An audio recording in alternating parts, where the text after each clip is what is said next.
the policy and insurance committee. So we've had that option as part of the membership for an extra $10 that you could be a part of that policy committee. And so Dana, can you give an update for us? Sure. And actually, that just reminded me. I clicked on that link on our website this morning and it didn't go anywhere. All right. So we may want to work on getting that $10 link back up so people can be a part of that. Honestly, Perfect. And that that's the money, feedback that we're looking for. We have things that we still have to update and do. So, if you guys are finding those things, send it to us. Let us know, what you'd like to see and what you'd like to improve on. And if something's not working, let us know as well. and right now, our goal, as you've already heard, is to use that money to support our So Everybody Can Move initiative. As we are successful with that, we have other issues that we are going to want to tackle. I'm well aware that Blue Cross Blue Shield of North Carolina is one of those. And that is actually a payer that in order to make any progress with, we have to unite as a state. Individual providers will not have any success there. And then with the North Carolina Medicaid, I would actually like to turn it over to Jim for him to give us the update because he is going to be our liaison in the meeting next week with the Deputy Director of North Carolina Medicaid and the Deputy Director of Provider Reimbursements. So Jim, if you would like to update everyone on what the plan is for that meeting. And you are muted. Thanks, Jack. Thanks, Dana. So for, I had been serving as the chapter president last year. I've been working, kind of for a year to get to this point. And it started to make some movement just as the transition happened. So fully support Jack, everybody else on the chapter. Jennifer Robinson is there. Dana has been assisting. So just thank you so much.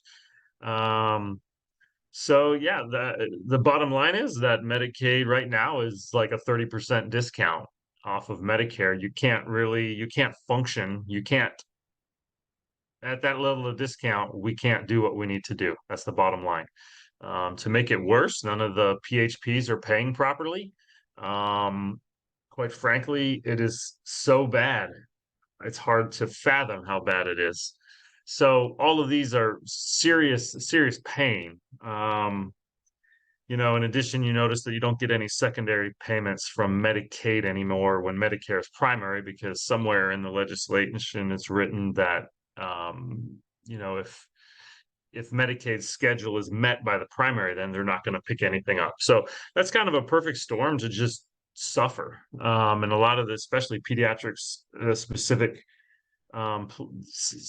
pediatric places are really suffering because many of those children have Medicaid and people have AR out to a year. Bilateral AFOs and prosthetics where only one side was getting paid. They'd pay for one joint, not the other joint on a unilateral AFO.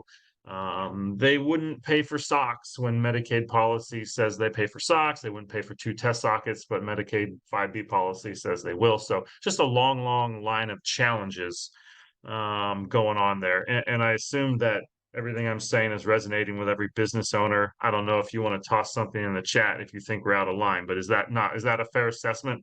Can people maybe, I don't know, put a thumb up or something? Am I out of line here, or is this true?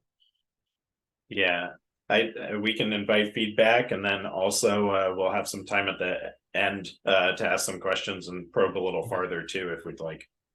So basically, we have an opening to discuss a raise in the fee schedule. The last raise was in 2012. The whole world is completely and totally different today than it was in 2012. I believe that the discount rate off of Medicare at that time was roughly 10-ish%, maybe 12%. So we're not going to get everything we ask for, right? It never goes exactly like you want or hope. But the deputy director of Medicaid, they are in agreement. They want to help us. They want to give us a raise.